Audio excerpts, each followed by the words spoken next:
সবাই নিরাপদে আশ্রয় গ্রহণ করলেন। একটা মানুষের কোনো একটা রক্তপাত গোটা মক্কা বিজয়ে ঘটে না। সুবহানাল্লাহ বলেন। কিয়ামত নূহ ফলক মেরাজ अंबिया व औलिया मोहताज सैयदुल कौनैन खत्मुल मुरसलीन आखिरामत बुद फखरुल अव्वलीन मोहम्मद ने आकर সালাম সবাইকে নিরাপত্তা দিয়া দিলেন।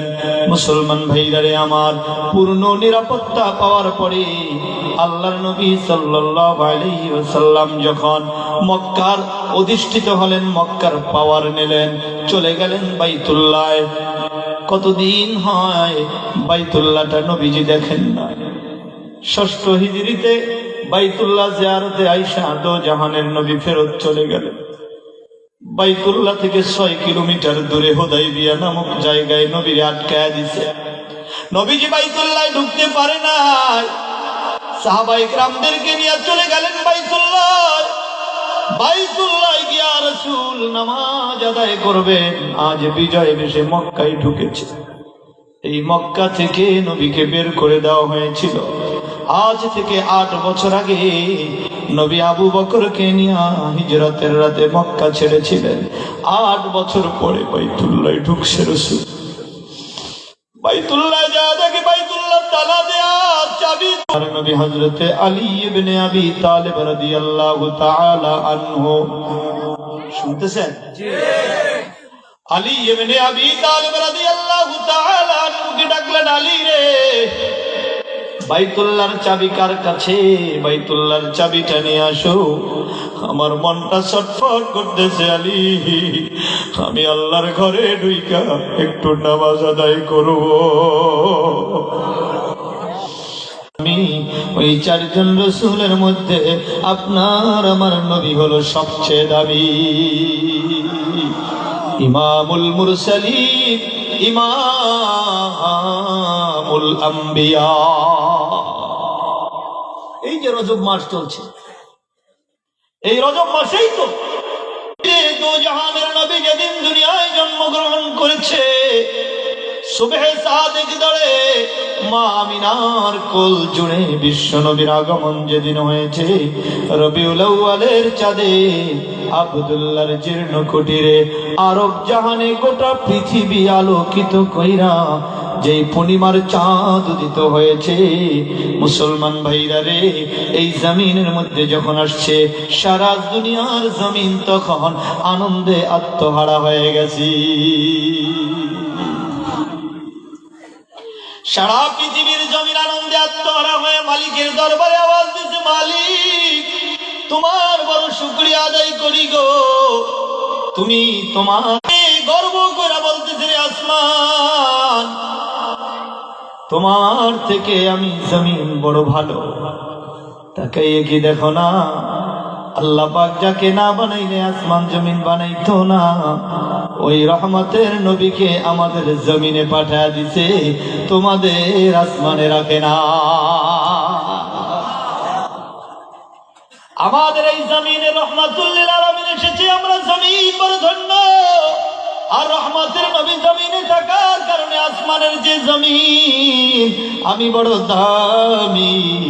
তখন আসমান কয়, কথা তো ঠিক, ওই আসমানবাসী ফেরেশতা, আসমানও তো আল্লাহ পাকের মখলুক, ওই আসমান মালিকের কাছে দাঁড়ায়, আল্লাহ তোমার রহমতের নবীকে আমাদের আসমানে অন্তত একবার দাওয়াত কইরা আইনা আসমানকেও তুমি ধন্য করে দাও। নারে তাকবীর। আসমান বলে, আল্লাহ তোমার হাবিবে কিবরিয়াকে জমিনে পাঠাইছো, জমিন আমাদের সঙ্গে গর্ব করে, আসমানে একবার রাসূলকে দাওয়াত দিয়ে নিয়ে আসো। যেই দিন নবী আসমানে থাকবে আর আমরা জমিনে বলবো, জমিন দেখ রহমত রহমতের নবী আসমানে উঠে গেছে, তোদের জমিনে আর নাই। রহমাতুল লিল আলামিন আসমান বিচরণ করতেছি। কাদের কুদরত দারি বার কামাল, কাদের কুদরত দারি বার কামাল, আনতা রব্বি আনতা হাসবি জুল জালাল, তুহি কাদের জলিলুল্লাহ জাহাদার, हमेशा है तू ही मेरा निगाहदार। আল্লাহ মখলুকের দোয়াও তো কবুল করেন, আসমানের দোয়া মালিক কবুল করছেন। আসমানকে বলে, আসমান তোমরা যখন আবদার করেছো আমার রহমতের নবীকে তোমাদের কাছে দাওয়াত দিয়ে আনবো, আরে আসমান তোমরা আবদার করেছো আমি রক্ষা করব আমার রহমতের নবী আমার বন্ধুকে আমি দাওয়াত দিয়া পুরো আসমান নবমণ্ডল, আমি এই পুরো নবমণ্ডল শুধু আসমান নয়, নবী যদি আসমানে আসে আর আমার বাড়ি আরশে আজিমে যদি না আসে, যদি তোমাদের কাছে আসে আর আমার বাড়ি আরশে আজিমে আসবে না, এইটা তো হয় না। আমি যেদিন আমার হাবিবে কিবরিয়াকে আসমানে দাওয়াত দিব গো, ওদিন আমার রাসূল শুধু আসমান ঘুরবে না, যেখানে কেউ আসতে পারে না সিদরাতুল মুনতাহা ভেদ করে আমার আরশে আজিমে আমি আমার রাসূলকে নিয়ে আসব। নারে তাকবীর! মুসলমান ভাইরা আমার, কোন নবী নবীজিকে এই মেরাজের রাতে, এই যে রজব মাসই তো চলছে নাকি বলেন, এই রজব মাসই তো রহমতের নবী শিহাবে আবি তালেবে ঘুমান্ত ছিলেন। কষ্ট হয় নাকি আপনাদের? শিহাবে আবি তালেবে রাসূল ঘুমান্ত, সাহাবায়ে কেরাম কেউ জানে না নবী পাকের দাওয়াত কবুল করেন। আমরা আপনাকে নিতে এসেছি। দো জাহানের নবীকে বুরাক যুগে রহমতের নবীকে জামজামের কূপের কাছে নিয়ে গেলেন। তাফসীরের কিতাবে আসছে, হাদিস শরীফের মধ্যে আসছে, মিশকাতেও হাদিস আছে, বাবুল মেরাজের মধ্যে হাদিস আসছে। মুসলমান ভাইও, আল্লাহর নবীকে ওই জমজমের কূপের কাছে নিয়ে যাওয়া হলো, কারণ জমজমের কূপের কাছে নিয়ে রহমতের নবীকে একটা ওপেন হার্ট সার্জারি করতে হবে। মানুষ যখন বাইতুল্লাহ যায়, হজে যায়, বিদেশে যায়, তখন আপনারা হজে যাওয়ার আগে টিকা দিচ্ছেন না? হজে যারা গেছেন, হজে কারা গেছেন হাত তোলেন? কারা কারা মক্কা শরীফ গেছেন হাত তোলেন? মাত্র এই কয়জন? আলহামদুলিল্লাহ। আল্লাহ সবাই বেদ করে আল্লাহর আরশে আজিমে যাবেন। আল্লাহ পাকের নূরের তাজাল্লি সহ্য করার মতো একটা পাওয়ার নবীরে দিয়ে দিতে হবে। মুসলমান ভাইরা রে আমার, আল্লাহর নবী দো জাহানের সরদারকে নিয়া জমজমের কূপের কাছে যখন ফেরেশতারা গেল, জমজমের কূপের কাছে যাইয়া আল্লাহর নবীর সিনাটা হযরতে জিবরাইল আমিন নবীজির সিনাটাকে ফাড়লেন, ওপেন হার্ট সার্জারি, পুরো সিনাটারে দুইটা ভাগ করে ফেলাইছে আঙ্গুল দিয়ে ইশারা দিয়া। ভিতরে নবীজির যা ছিল সবকিছু বের করছে, বেহেশতি এক পাত্রের মধ্যে সবকিছু বাইর করে রাখছে। এরা ওপেন হার্ট সার্জারি করে ফুটানি করে, আমরা বিজ্ঞান, চিকিৎসা বিজ্ঞান। তোমাদের হাজার হাজার বছর আগে আল্লাহর রাসূলের ওপেন হার্ট সার্জারি হয়েছে, কোনো অস্ত্র লাগে নাই, কোনো অপারেশন থিয়েটার লাগে নাই, লক্ষ লক্ষ টাকারও কোনো প্রয়োজন হয় নাই। বিশ্ব নবীর পুরো ভিতরের সবকিছু ওই পেয়ালার মধ্যে। নবীজি বলেন জমজমের পানি দিয়ে এগুলো সব ধৌত করে কুদরতি ভাবে আবার সেট করে দিয়ে জিবরাইল যখন ইশারা করছে, সঙ্গে সঙ্গে নবীজির সিনা মোবারক লাগা গেছে। এটাকে বলা হয় সিনা চাক। সিনা নবীজির সিনা 3 বার চাক হয়েছে, তার মধ্যে একবার হইল এইটা। সিনাটা চাক করে আল্লাহ পাক বিশেষ এক শক্তি নবীজির হৃদয়ের মধ্যে দিয়া দিলেন। এবার নবী উর্দু গগনে উঠলে নূরের তাজাল্লি সবার মতো ক্যাপাসিটি রব্বুল আলামিন তার হাবিবের দিয়া দিছে। কারণ এর আগে তো মুসা নবী আল্লাহরে দেখতে চাইছিল, রব্বি আরিনি, আল্লাহ বলেছে মুসা রে সিদরাতুল মুনতাহায় আল্লাহ পাকের নূরের এরিয়ার মধ্যে ঢুকবেন, তাহলে নবীজিকে তো একটা পাওয়ারফুল একটা বডি দিতে হয়। সিনা চাট করে আল্লাহর নবীকে প্রস্তুত করা হইল ওই ঊর্ধ্ব গগনের জন্য। পুরো মেরাজের ঘটনা আমি আপনাদেরকে বলার সময় পাবো না। আমি যেটা বলতে চাই, সেখান থেকে নবীজিকে সিনা চাক কইরা অনেক কিছু আল্লাহ পাক দেখাইলেন। এরপরে নিয়ে গেলেন বাইতুল মুকাদ্দাস। কোথায়? বাইতুল মুকাদ্দাসের মধ্যে বিশ্ব নবীকে নিয়ে গেলেন। হযরত আদম আলাইহিস সালাম থেকে শুরু করে ঈসা নবী পর্যন্ত যত নবী আর রাসূল পৃথিবীতে আগমন করেছে, সমস্ত নবী রাসূলকে আমার হাবিবে কিবরিয়ার ইস্তেকবালের জন্য, সুস্বাগতম জানাইবার জন্য সমস্ত নবী রাসূলকে ওই বাইতুল মুকাদ্দাসে আল্লাহ হাজির করে দিয়েছে। কিয়ামত নূহ ফালাক মেরাজ কিয়ামত নূহ ফালাক মেরাজ अंबिया व औलिया मोहताज अंबिया व औलिया मोहताज सैयदुल कौनैन खत्मुल मुरसलीन आखिरा मदबूद फखरुल अव्वलीन। সমস্ত নবীদেরকে ওখানে হাজির করেছেন। নামাজ হবে নামাজ। হযরত জিবরাইল আলাইহিস সালাম নবীকে বললেন, নবীজি কার জন্য অপেক্ষা করে? এই বাইতুল মুকাদ্দাসের মধ্যে সমস্ত নবী আর রাসূলগণ উপস্থিত, কিন্তু এই গোটা উপস্থিতির মধ্যে আপনি ছাড়া ইমামতি করার যোগ্যতার কারণে আজ এই বাইতুল মুকাদ্দাসে সমস্ত নবী আর রাসূলদের ইমামতির জন্য আল্লাহ পাক আপনাকে হুকুম করেছে। নবী দো জাহান সমস্ত নবী আর রাসূলদের সামনে বাইতুল মুকাদ্দাসে ইমামতি করলেন। এই জন্য নবীজিকে বলা হয় ইমামুল আম্বিয়া ওয়াল মুরসালিন। আপনার আমার নবী সমস্ত নবী আর রাসূলদের ইমাম। মুসলমান ভাইরা আমার, ও যুবক ভাই, পর্দালের মাগো, আমি নিয়ত করে এসেছিলাম মা বোনদের উদ্দেশ্যে কিছু কথা বলবো। কথা যে কোন দিকে চলে গেল মুসলমান ভাইরা, একটা কথা বুঝাইবার জন্য আমি এই কথাটা বলতে চাইছিলাম। দো জাহানের নবী বাইতুল্লাহ ঢুকবেন, ঢুকতে পারে না। কাফেররা নবীকে ঢুকতে দেয় না, মসজিদ বন্ধ করে রেখেছে। ষষ্ঠ হিজরিতে নবী এসেছেন, বাইতুল্লাহ ঢুকতে দেয় নাই, মক্কায় ঢুকতে দেয় নাই। আজ নবীর ঠেকাই কে? গোটা মক্কা নবীজির হাতের মধ্যে চলে আসছে। বিজয় হয়ে গেছে মক্কা, মুসলমান এবার বিজয়ী কাফেলা। নবীজি বললেন, আলী রে, চাবিটা কোথায় গো? চাবিটা খুঁজে আনো, আমার মন সইতে না। আমি আল্লাহর ঘরের মধ্যে ঢুইকা 2 রাকাত শুকরিয়াতার নামাজ আদায় করতে চাই।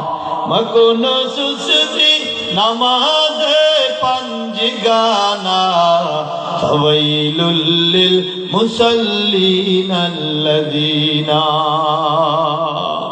নামাজ রহমতের নবী বাইতুল্লাহ ঢুকতে পারে না। এর নবীর উম্মতের দল, আর মসজিদ তোমাদের জন্য এত উন্মুক্ত, তারপরেও তুমি মসজিদে ঢুকো না। বুঝবা, এত সুযোগ থাকা সত্ত্বেও আল্লাহর ঘরে ঢুকো না। এতবার আহ্বান করা হয়, এতবার নামাজের ডাকা হয়। ইমাম সাহেব দেখলে নামাজের কথা বলে, তাবলীগ জামাতের ভাইরা নামাজের কথা বলে। এক মুসল্লি দেখলে নামাজের তোমাকে আহ্বান করে, এরপরেও তুমি আল্লাহর ঘরে ঢুকতে পারো না। আর কাফেররা, বেঈমানেরা সাহাবায়ে কেরামকে কত কষ্ট দিয়েছে। পালিয়ে পালিয়ে গোপনে গোপনে তারা নামাজ আদায় করেছে। গোপনে গোপনে কোরআনুল কারীমের তেলাওয়াত করেছে, গোপনে নামাজ পড়েছে। সন্তান বাবাই জানে না,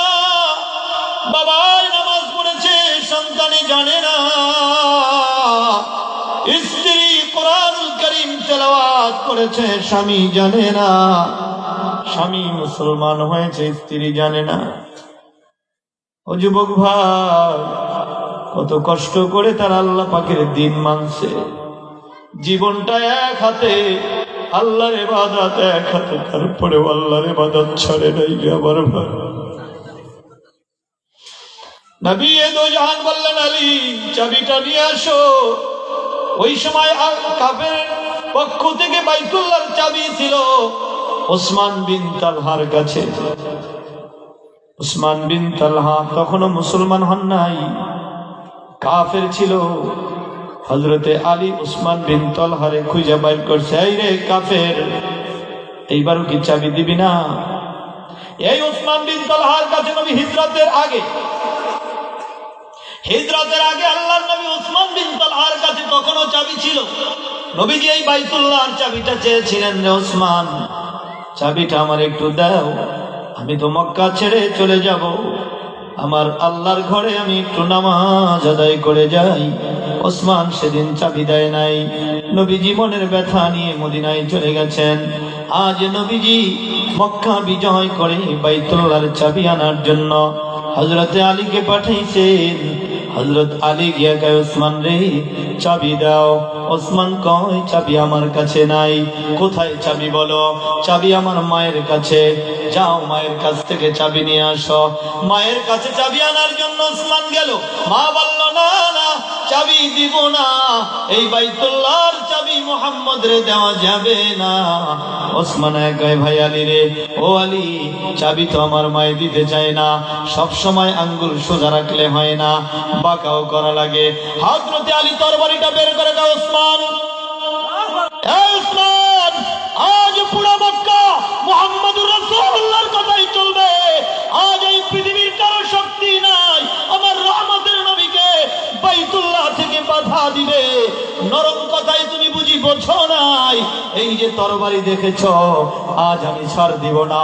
আমার রহমতের নবীর চোখের পানি অনেক সহ্য করেছে।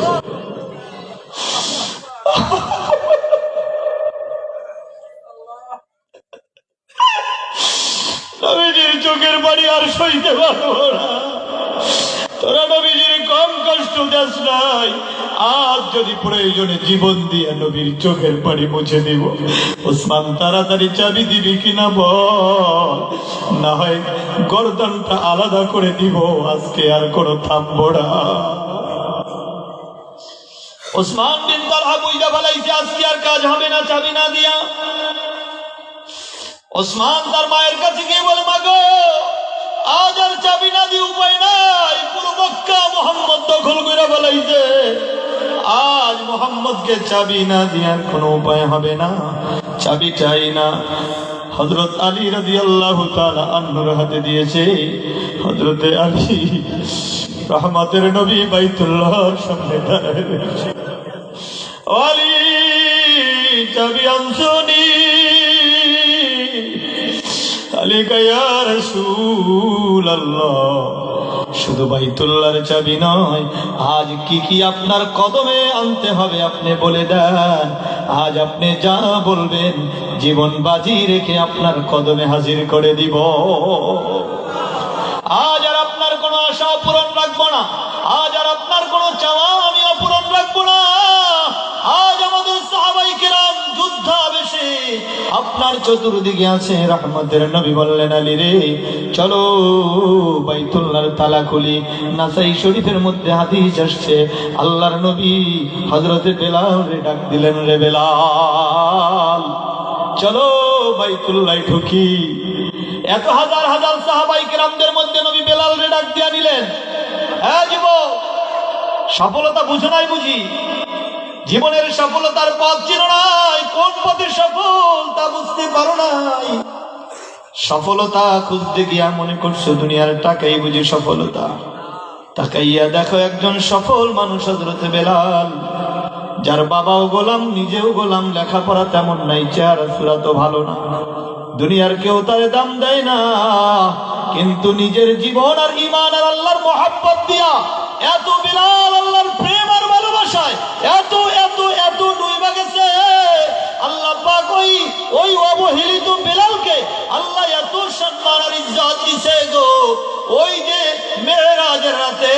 হযরতে মেরাজের আওয়াজ কোথায় জায়গা করে নিয়েছে? যুবক, কোথায় বেলাল জায়গা করে নিয়েছে? একজন গোলাম, লেখা নাই, পড়া নাই, দেখতে শুনতে তেমন চেহারা সুরাত নাই, দুনিয়ার মানুষের কাছে সম্মান নাই, কিন্তু হযরতে বেলাল হাবশী রাদিয়াল্লাহু তাআলা আনহু তার জায়গাটা করে নিয়েছেন জান্নাতে।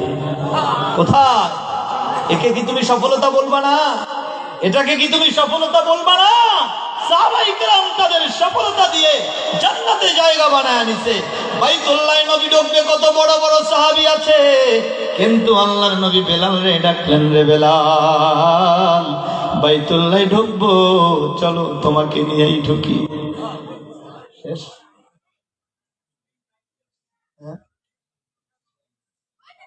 বাজে কত? 40। মুসলমান ভাইরা রে আমার, হযরতে বেলাল নামাজ পড়লেন, বের হইলেন, বাইতুল্লাহর চত্বরে প্রশান্তি নিয়ে নবীজি বসলেন। বৈশা হযরতে আলীকে বললেন, আলী এই চাবিটা কার কাছ থেকে আনছো? হুজুর ওসমানের কাছ থেকে আনছি। ওসমান রে ডাক দাও। দো জাহানের নবী ওসমান বিন তালহাকে ডাকলে। ওসমান বিন তালহা মনে করছে আজকে আমার অবস্থা শেষ, মুহাম্মদ মনে হয় অর্ডার দিব, আমার গর্দান চলে যাবে। ওসমান বিন তালহা ভয়ে ভয়ে চলে আসছে হযরতে আলী রাদিয়াল্লাহু আনহু। এ যুবক, যারা বলো কোনদিন দেশে ইসলাম হবে না, যারা বলো আলেম ওলামা কোনদিন ক্ষমতায় যেতে পারবে না, যারা বলো এই কোরআন দিয়া দেশটা পরিচালনা হবে না, হবে কি হবে না এই মক্কা বিজয় থেকে বুঝে নাও, যেদিন আমার আল্লাহ চাইবেন ওই রাষ্ট্র ক্ষমতাটা মুসলমানদের হাতে দিয়া এই কোরআনুল কারীমটাকে রব্বুল আলামিন অ্যাসেম্বলিতে আর পার্লামেন্টে সংবিধান বানায় দিবি। ঠিক কিনা বলো?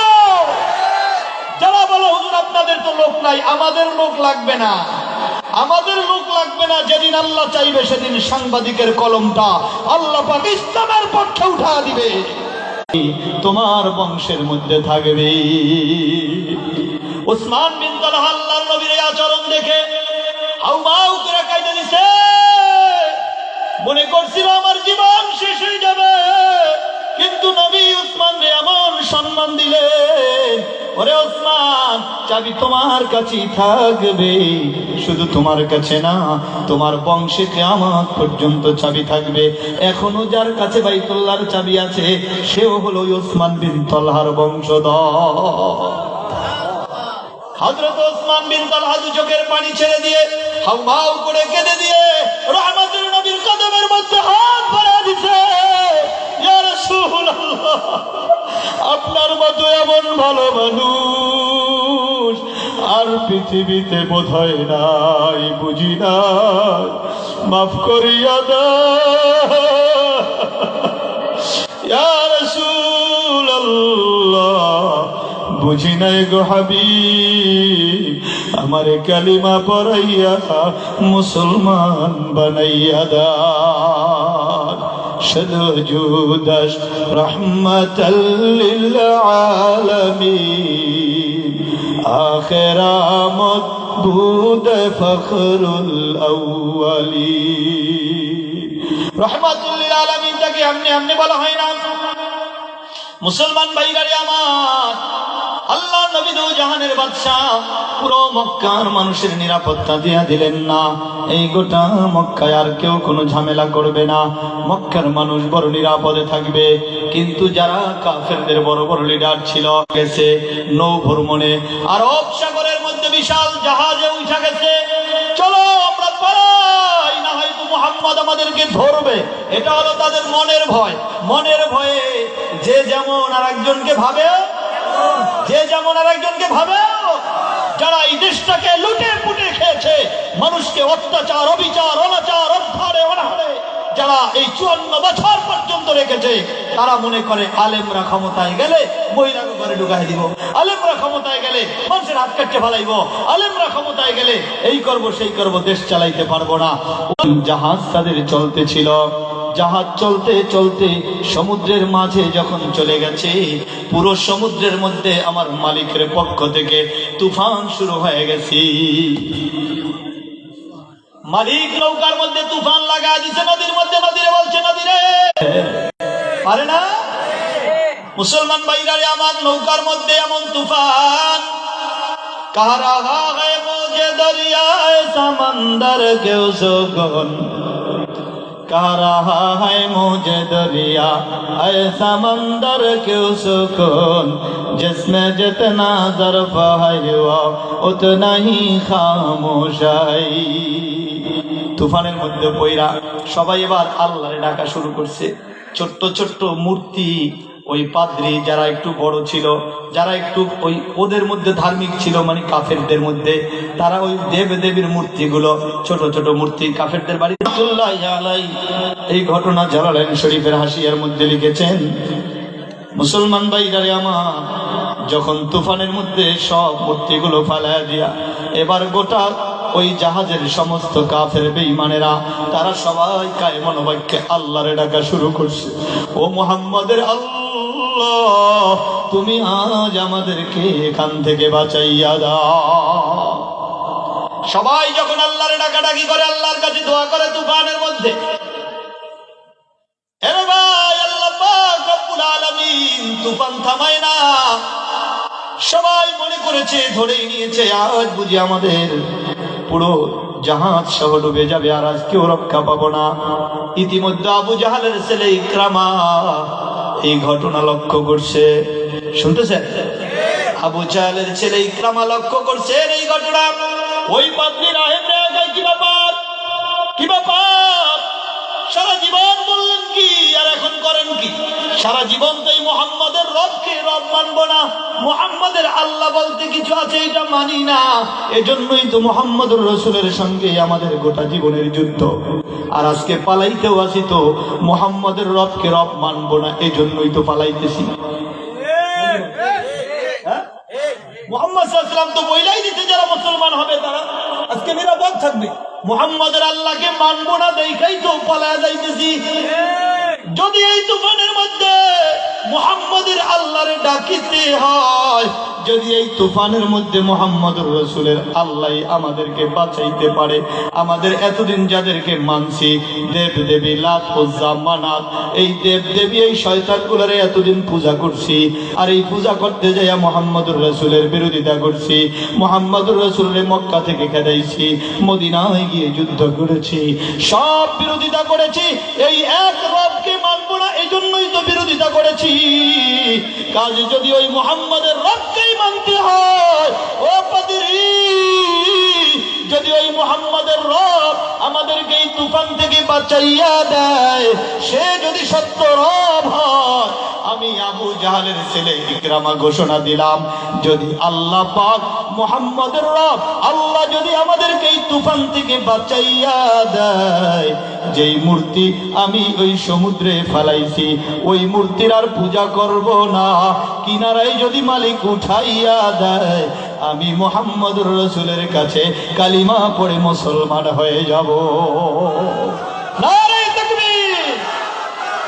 কারণ যেই মুহাম্মদের রব তুফানের ভিতরে আমাকে বাঁচাইতে পারবে, আমার লাতুজ্জামানাত যদি বাঁচাইতে না পারে, তাদেরকে যদি সমুদ্রে ফেলে দিতে হয়, তাহলে যেই মুহাম্মদের রবে আমাকে তুফানে বাঁচাইবেন, তিনি আমাকে উপরেও বাঁচাইবেন।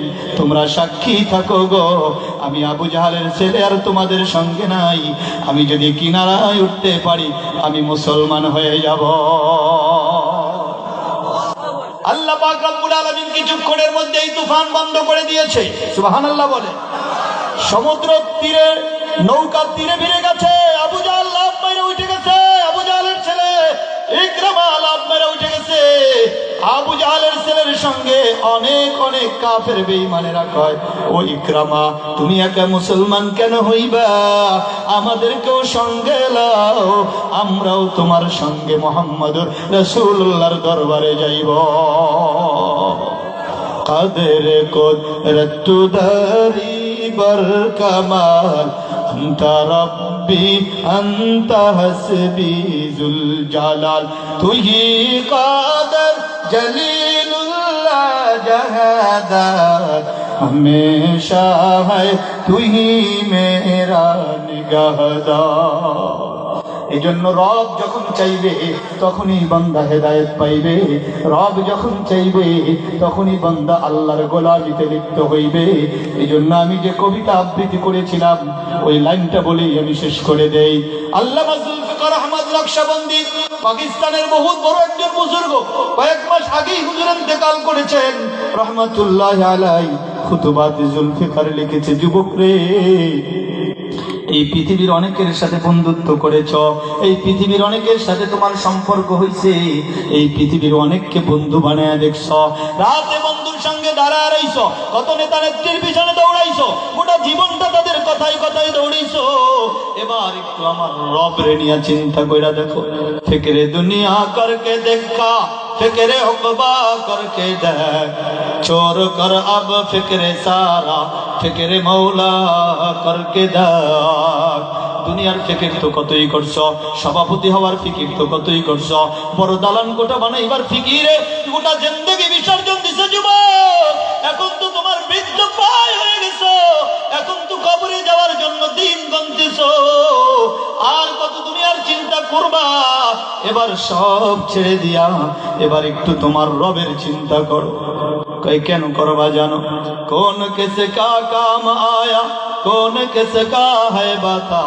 দেখো না, এই পৃথিবীতে যাদের জন্য তুমি জীবন দিয়েছো সবাই তো তোমার কবরে একা রাইখা, একা রাইখাই তো সবাই চলে আসে। এটাই তো দুনিয়ার নিয়ম। কেউ তো কারো কোনো কাজে আসে নাই, কেউ তো কারো সঙ্গে যায় নাই, কেউ কারো বন্ধু হইয়া কারো কবরে শোয় নাই। सबको अपना करके देखा, रब को अपना करके देखा, सबको अपना करके देखा, रब को अपना करके देखा। ए শিলের যুবক ভাইরা, যারা মাহফিলের আয়োজন করেছো, তোদের হাতে পায়ে ধরে, তোদের পায়ে দুটো হাত দিয়ে বলি, যুবক ভাই, এত কষ্ট মেহনত করে নামাজের জন্য এই মানুষগুলোরে ডাকলেই তোরা নিজেরা যদি নামাজ না পড়ো কালকে সকাল থেকে, এই আয়োজনের দ্বারা কি হইল বল আমাকে? এত কষ্ট যে করলি যুবক, এই 1-2 মাস পর্যন্ত এত মেহনত আর মুজাহাদা সব কইরা মাহফিল সাজাইলি, তোরা যদি আজকে সংকল্প না করো যুবক, এ অর্গানাইজ যারা করেছো যুবক, তুই যদি আজকে সংকল্প না করো, আমি এই মাহফিল আয়োজন করেছি, কালকের থেকে আমি আর বেনামাজি থাকবো না, আমি আর রাসূলের সুন্নাতকে তরক করব না, তাহলেই তো এই মাহফিলটা সার্থক হবে। আর কত বন্ধু বান্ধবের পিছনে দৌড়াবি? এবার আমার এই শেষ কথাটা একটু মন দিয়ে শোন। সবকো আপনা করকে দেখা, রবকো আপনা করকে দেখ। সবাইকে তো আপন বানায় দেখছো, এইবার রবের সঙ্গে একটু প্রেমের সম্পর্কটা লাগায়া দেখ, রবের সাথে ভালোবাসার সম্পর্ক লাগায় দেখ, রবের সঙ্গে মোহাব্বতের সম্পর্ক লাগায় দেখ, রবকে একটু দিলে জায়গা দিয়ে দেখ। রবরে যে ভালোবাসবে ওই রব তোমারে আর ছাড়বে না।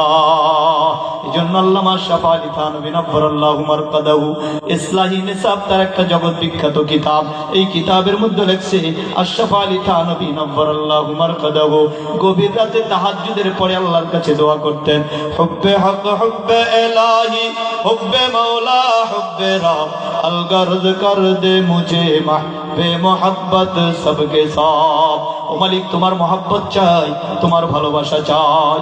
আল্লামা জমিরুদ্দিন সাহেব রহমাতুল্লাহ আলাইহি নানুপুরের শেখ, আমার চাচা শ্বশুর সেই জমিরুদ্দিন সাহেবের নানুপুরের খলিফা, তিনি আমাকে এই নানুপুরের নিসবতে খেলাফত দিয়েছেন। তার জবানে শুনেছি আল্লামা জমিরুদ্দিন সাহেব রহমাতুল্লাহ আলাইহি গভীর রাতে উঠে আমার ভাই দোস্ত আল্লাহর কাছে বাংলায় বলতেন, প্রেম চাহি মাওলা তোমার, প্রেম চাহি মাওলা তোমার, আমি প্রেমের ভিখারি, রেজা চাহি মাওলা তোমার, চাই না দরবেশ ফকিরি। মালিক, তোমার সন্তুষ্টি চাই, আমি দরবেশ হইতে চাই না, আমি বড় পীর হইতে চাই না, আমি তোমার মহব্বত চাই, আমি তোমার মহব্বত চাই, তোমার ভালোবাসা চাই। আমাদের রাসূল তো দোয়া করতেন, আল্লাহুম্মা ইন্না নাসআলুকা হুব্বাকা ওয়া হুব্বা মান ইউহিব্বুকা ওয়াল আমালাল্লাযী ইউবাল্লিগুনি ইলা হুব্বিকা। ও মালিক, তোমার মহব্বত চাই, তুমি যাদেরকে মহব্বত করো তাদের মহব্বত চাই। যে আমল তুমি পছন্দ করো আল্লাহ, যে আমল করলে তুমি পছন্দ করবা ওই আমলের মহব্বত চাই। এই জন্য মহব্বত লেকে আয়া হো, না শৌকত লেকে আয়া হো, না আজমত লেকে আয়া হো, मोहब्बत लेके आया हो, मोहब्बत लेके आया हो। মাওলার মহব্বত দিলের মধ্যে জায়গা দাও, সকলের মহব্বত দূর করে দাও। এবার আল্লাহ পাকের মহব্বত দিলের মধ্যে যদি বসে যায়, দেখবা তুমি গুনাহ করতেই পারবা না, নেক কাজ ছাড়তেই পারবা না। আল্লাহ পাক রব্বুল আলামিন আমাদের সকল ভাইদেরকে আল্লাহ পাকের মহব্বত আমাদের দিলের মধ্যে বসাইবার তৌফিক দান করে।